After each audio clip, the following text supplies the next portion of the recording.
शांति। आज 6 अक्टूबर 2025 की बाबा की साकार मुरली है। मुरली के महावाक्य हैं, मीठे बच्चे, श्रीमत पर भारत को स्वर्ग बनाने की सेवा करनी है। पहले स्वयं निर्विकारी बनना है, फिर दूसरों को कहना है। प्रश्न है, तुम महावीर बच्चों को किस बात की परवाह नहीं करनी है? सिर्फ कौन सी चेकिंग करते स्वयं को संभालना है? उत्तर है, अगर कोई पवित्र बनने में विघ्न डालता है तो तुम्हें उसकी परवाह नहीं करनी है। सिर्फ चेक करो कि मैं महावीर हूँ, मैं अपने आप को ठगता तो नहीं हूँ, बेहद का वैराग्य रहता है, मैं आप समान बनाता हूँ, मेरे में क्रोध तो नहीं है, जो दूसरों को कहता हूँ वह खुद भी करता हूँ। गीत है, तुम्हें पाके हमने। ओम शांति। इसमें बोलने का नहीं रहता, यह समझने की बात है। मीठे मीठे रूहानी बच्चे समझ रहे हैं कि हम फिर से देवता बन रहे हैं, संपूर्ण निर्विकारी बन रहे हैं। बाप आकर कहते हैं, बच्चे काम को जीतो अर्थात पवित्र बनो। बच्चों ने गीत सुना, अब फिर से बच्चों को स्मृति आई है। हम बेहद के बाप से बेहद का वर्षा लेते हैं, जो कोई छीन न सके। वहाँ दूसरा कोई छीनने वाला होता ही नहीं है। उसको कहा जाता है अद्वैत राज्य, फिर बाद में रावण राज्य दूसरे का होता है। अभी तुम समझ रहे हो, समझाना भी ऐसे है। हम फिर से भारत को श्रीमत पर वाइसलेस बना रहे हैं। ऊंचते ऊंच भगवान तो सब कहेंगे, उनको ही बाप कहा जाता है। तो यह भी समझाना है, लिखना भी है। भारत जो संपूर्ण निर्विकारी स्वर्ग था, वह अब विकारी नरक बन गया है। फिर हम श्रीमत पर भारत को स्वर्ग बना रहे हैं। बाप जो बताते हैं उसको नोट कर, फिर उस पर विचार सागर मंथन कर लिखने में मदद करनी चाहिए। ऐसा क्या क्या लिखे जो मनुष्य समझे भारत बरोबर स्वर्ग था, रावण का राज्य था नहीं। बच्चों को बुद्धि में है। अभी हम भारतवासियों को बाप वाइसलेस बना रहे हैं। पहले अपने को देखना है। हम निर्विकारी बने हैं। ईश्वर को मैं ठगता तो नहीं हूँ। ऐसे नहीं कि ईश्वर हमको देखता थोड़े ही हैं। तुम्हारे मुख से यह अक्षर निकल न सके। तुम जानते हो, पवित्र बनाने वाला पतित पावन एक ही बाप है। भारत वाइसलेस था तो स्वर्ग था। यह देवताएं संपूर्ण निर्विकारी है ना। यथा राजा रानी तथा प्रजा होगी, तब तो सारे भारत को स्वर्ग कहा जाता है ना। अभी नरक है। यह 84 जन्मों की सीढ़ी बहुत अच्छी चीज है। कोई अच्छा हो तो उनको सौगात भी दे सकते हैं। बड़े बड़े आदमियों को बड़ी सौगात मिलती है ना। तो तुम भी जो आते हैं उनको समझाकर ऐसी ऐसी सौगात दे सकते हो। चीज हमेशा देने के लिए तैयार रहती हैं। हम तुम्हारे पास भी नॉलेज तैयार रहनी चाहिए। सीढ़ी में पूरा ज्ञान है। हमने कैसे 84 जन्म लिए हैं, यह याद रहना चाहिए। यह समझ की बात है ना। ज़रूर जो पहले आए हैं उन्होंने ही 84 जन्म लिए हैं। बाप 84 जन्म बताकर फिर कहते हैं, इनके बहुत जन्मों के अंत में साधारण तन में प्रवेश करता हूँ। फिर इनका नाम रखता हूँ ब्रह्मा। इन द्वारा ब्राह्मण रचता हूँ। नहीं तो ब्राह्मण कहाँ से लाऊं? ब्रह्मा का बाप कभी सुना है क्या? जरूर भगवान ही कहेंगे। ब्रह्मा और विष्णु को दिखाते हैं सूक्ष्म वतन में। बाप तो कहते हैं, मैं इनके 84 जन्मों के अंत में प्रवेश करता हूँ। एडॉप्ट किया जाता है तो नाम बदली किया जाता है। सन्यासी भी कराया जाता है। सन्यासी भी जब सन्यास करते हैं तो फौरन भूल नहीं जाते हैं, याद जरूर रहती है। तुमको भी याद रहेगी, परंतु तुमको उनके लिए वैराग्य है, क्योंकि तुम जानते हो यह सब कब्र दाखिल होने हैं। इसलिए हम उनको याद क्यों करें? ज्ञान से सब कुछ समझना है अच्छी रीति। वह भी ज्ञान से ही घर बार छोड़ते हैं। उनसे पूछा जाए घर बार कैसे छोड़ा तो बताते नहीं। फिर उनको युक्ति से कहा जाता है, आपको कैसे वैराग्य आया है हमको सुनाओ तो हम भी ऐसा करें। तुम टेम्पटेशन देते हो कि पवित्र बनो, बाकी तुमको याद सब है। छोटेपन से लेकर सब बता सकते हो। बुद्धि में सारा ज्ञान है। कैसे यह सब ड्रामा के एक्टर्स हैं, जो पाठ बजाते आए हैं। अभी सबके कलयुगी कर्म बंधन टूटने हैं, फिर जाएंगे शांति धाम। वहाँ से फिर सबका नया संबंध जुटेगा। समझाने की पॉइंट्स भी बाबा अच्छी अच्छी देते रहते हैं। यही भारतवासी आदि सनातन देवी देवता धर्म वाले थे तो वाइसलेस थे, फिर 84 जन्मों के बाद विशेष बने। अब फिर वाइसलेस बनना है, परंतु पुरुषार्थ कराने वाला चाहिए। अभी तुमको बाप ने बताया है। बाप कहते हैं तुम वही हो ना। बच्चे भी कहते हैं आप वही हैं। बाप कहते हैं कल्प पहले भी तुमको पढ़ाकर राज्य भाग्य दिया था। कल्प कल्प ऐसे करते रहेंगे। ड्रामा में जो कुछ हुआ विघ्न पड़े फिर भी पड़ेंगे। जीवन में क्या क्या होता है याद तो रहता है ना। इनको तो सब याद है, बतलाते भी है। गावड़े का छोरा था और वैकुंठ का मालिक बना। वैकुंठ में गावड़ा कैसे होगा यह तुम अभी जानते हो। इस समय तुम्हारे लिए भी यह पुरानी दुनिया गावड़ा है ना। कहा वैकुंठ, कहा यह नर्क। मनुष्य तो बड़े बड़े महल बिल्डिंग आदि देख समझते हैं यही स्वर्ग है। बाप कहते हैं यह तो सब मिट्टी पत्थर है, इनकी कोई वैल्यू नहीं। वैल्यू सबसे शास्ती हीरे की होती है। बाप कहते हैं विचार करो, सतयुग में तुम्हारे सोने के महल कैसे थे। वहाँ तो सब खानियाँ भरी होती हैं, ढेर का ढेर सोना होता है। तो बच्चों को कितनी खुशी होनी चाहिए। कोई समय मुरझाई आती है तो बाबा ने समझाया है कि ऐसे रिकॉर्ड हैं जो तुमको फौरन खुशी में ला देंगे। सारा ज्ञान बुद्धि में आ जाता है। समझते हो बाबा हमको विश्व का मालिक बनाते हैं, वह कभी कोई छीन न सके। आधा कल्प के लिए हम सुखधाम का मालिक बनते हैं। राजा का बच्चा समझता है हम इस हद की राजाई के वारिस हैं। तुमको कितना नशा रहना चाहिए। हम बेहद के बाप के वारिस हैं। बाप स्वर्ग की स्थापना करते हैं, हम 21 जन्मों के लिए वारिस बनते हैं। कितनी खुशी होनी चाहिए। जिसका वारिस बनते हैं उनको भी ज़रूर याद करना है। याद करने बिगर तो वारिस बन नहीं सकते। याद करे तो पवित्र बने तभी वारिस बन सकें। तुम जानते हो श्रीमत पर हम विश्व के मालिक डबल सिरताज बनते हैं। जन्म बाय जन्म हम राजय करेंगे। मनुष्यों का भक्ति मार्ग में होता है विनाशी दान पुण्य। तुम्हारा है अविनाशी ज्ञान धन। तुमको कितनी बड़ी लॉटरी मिलती है, कर्मों अनुसार फल मिलता है ना। कोई बड़े राजा का बच्चा बनता है तो बड़ी हद की लॉटरी कहेंगे। सिंगल ताज वाले सारे विश्व के मालिक तो बन न सकें, डबल ताज वाले विश्व के मालिक तुम बनते हो। उस समय दूसरे कोई राजाई है ही नहीं।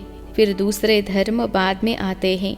वह जब तक वृद्धि को पाए तो पहले वाले राजय विकारी बनने के कारण मतभेद में टुकड़े टुकड़े अलग कर देते हैं। पहले तो सारे विश्व पर एक ही राज्य था। वहाँ ऐसे नहीं कहेंगे, यह अगले जन्म के कर्मों का फल है। अभी बाप तुम बच्चों को श्रेष्ठ कर्म सिखला रहे हैं। जैसा जैसा जो कर्म करेगा, सर्विस करेगा तो उसका रिटर्न भी ऐसा मिलेगा। अच्छा कर्म ही करना है। कोई कर्म करते हैं समझ नहीं सकते तो उसके लिए श्रीमत लेनी है। घड़ी पूछना चाहिए पत्र में। अभी प्राइम मिनिस्टर हैं, तुम समझते हो कितनी पोस्ट आती होगी, परंतु वह कोई अकेले नहीं पढ़ते हैं। उनके आगे बहुत सेक्रेटरी होते हैं। वह सारी पोस्ट देखते हैं। जो बिल्कुल मुख्य होगी पास करेंगे, तब प्राइम मिनिस्टर के टेबल पर रखेंगे। यहाँ भी ऐसे होता है। मुख्य पत्रों का तो फौरन रिस्पॉन्ड दे देते हैं, बाकी के लिए याद प्यार लिख देते हैं। एक एक को अलग बैठ पत्र लिखे, यह तो हो न सके, बड़ा मुश्किल है। बच्चों को कितनी खुशी होती है। ओहो, आज बेहद के बाप की चिट्ठी आई है। शो बाबा ब्रह्मा द्वारा रिस्पॉन्ड करते हैं। बच्चों को बड़ी खुशी होती है। सबसे शास्ती गदगद होती है बांधे लिया। ओहो, हम बंधन में हैं। बेहद का बाप हमको कैसे चिट्ठी लिखते हैं, नैनों पर रखते हैं। अज्ञान काल में भी पति को परमात्मा समझने वालों को पति की चिट्ठी आती होगी तो उनको चुंबन करेगी। तुम्हारे में भी बाप दादा का पत्र देखकर कई बच्चों के एकदम रोमांच खड़े हो जाते हैं। प्रेम के आंसू आ जाते हैं। चुंबन करेगी, आंखों पर रखेंगी, बहुत प्रेम से पत्र पढ़ती हैं। बांधे लिया कोई कम है क्या। कई बच्चों पर माया जीत पा लेती हैं। कोई तो समझते हैं हमको तो पवित्र ज़रूर बनना है। भारत वाइसलेस था ना, अब विशेष है। अभी जो वाइसलेस बनने होंगे वही पुरुषार्थ करेंगे। कल्प पहले मिसल। तुम बच्चों को समझाना बहुत सहज है। तुम्हारा भी यह प्लान है ना। गीता का युग चल रहा है, गीता का ही पुरुषोत्तम युग गाया जाता है। तुम लिखो भी ऐसे, गीता का यह पुरुषोत्तम युग है, जबकि पुरानी दुनिया बदल नहीं होती है। तुम्हारी बुद्धि में है।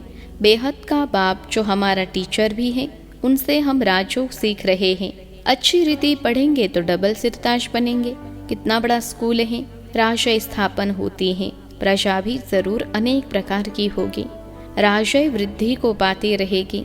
कम ज्ञान उठाने वाले पीछे आएंगे। जैसा जो पुरुषार्थ करेंगे वह पहले आते रहेंगे। यह सब बना बनाया खेल है। यह ड्रामा का चक्र रिपीट होता है ना। अभी तुम बाप से वर्षा ले रहे हो।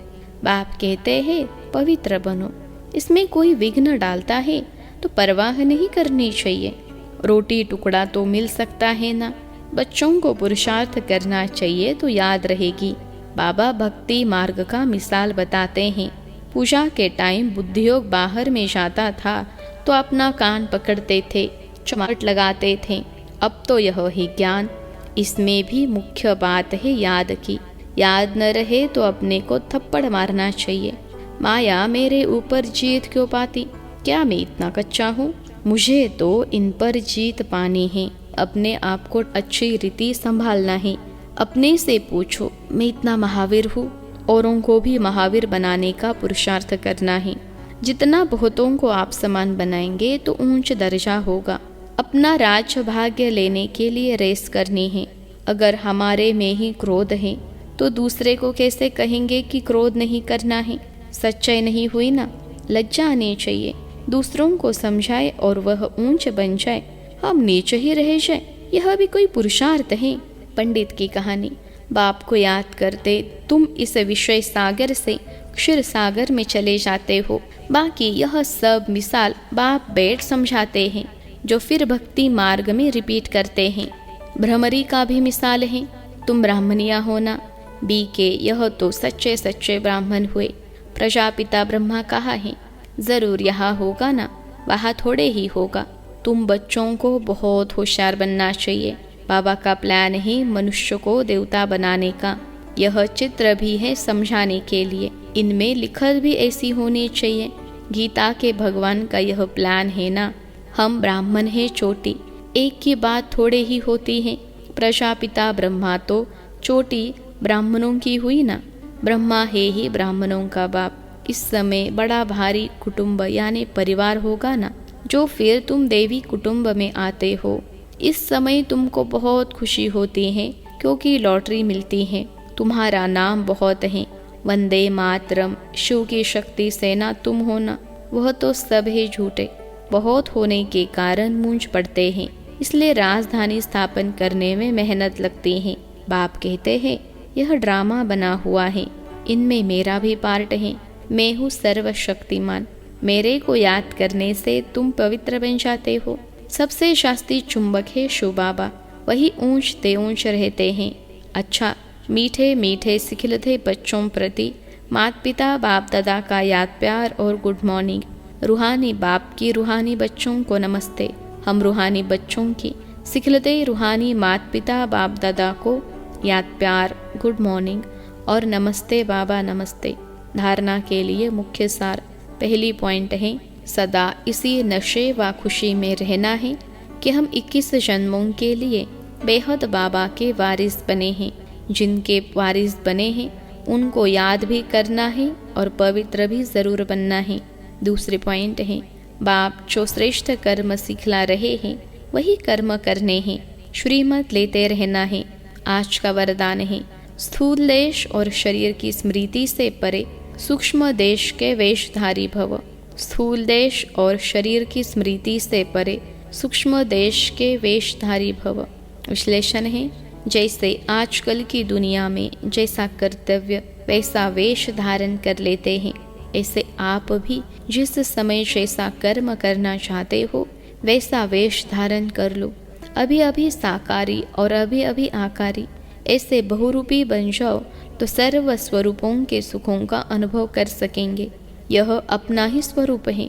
दूसरे के वस्त्र फीट हो या न हो, लेकिन अपने वस्त्र सहज ही धारण कर सकते हो। इसलिए इस वरदान को प्रैक्टिकल अभ्यास में लाओ तो अव्यक्त मिलन के विचित्र अनुभव कर सकेंगे। आज का स्लोगन है, सबका आदर करने वाले ही आदर्श बन सकते हैं। सम्मान दो तब सम्मान मिलेगा। सबका आदर करने वाले ही आदर्श बन सकते हैं। सम्मान दो तब सम्मान मिलेगा। अव्यक्त इशारे स्वयं और सर्व के प्रति मनसा द्वारा योग की शक्तियों का प्रयोग करो। जैसे अपने स्थूल कार्य के प्रोग्राम को दिनचर्या प्रमाण सेट करते हो, ऐसे अपनी मनसा समर्थ स्थिति का प्रोग्राम सेट करो तो कभी अपसेट नहीं होंगे। जितना अपने मन को समर्थ संकल्पों में बिजी रखेंगे तो मन को अपसेट होने का समय ही नहीं मिलेगा। मन सदा स्टेट अर्थात एकाग्र है तो स्वतः अच्छे वाइब्रेशन फैलते हैं, सेवा होती है। अच्छा, ओम शांति।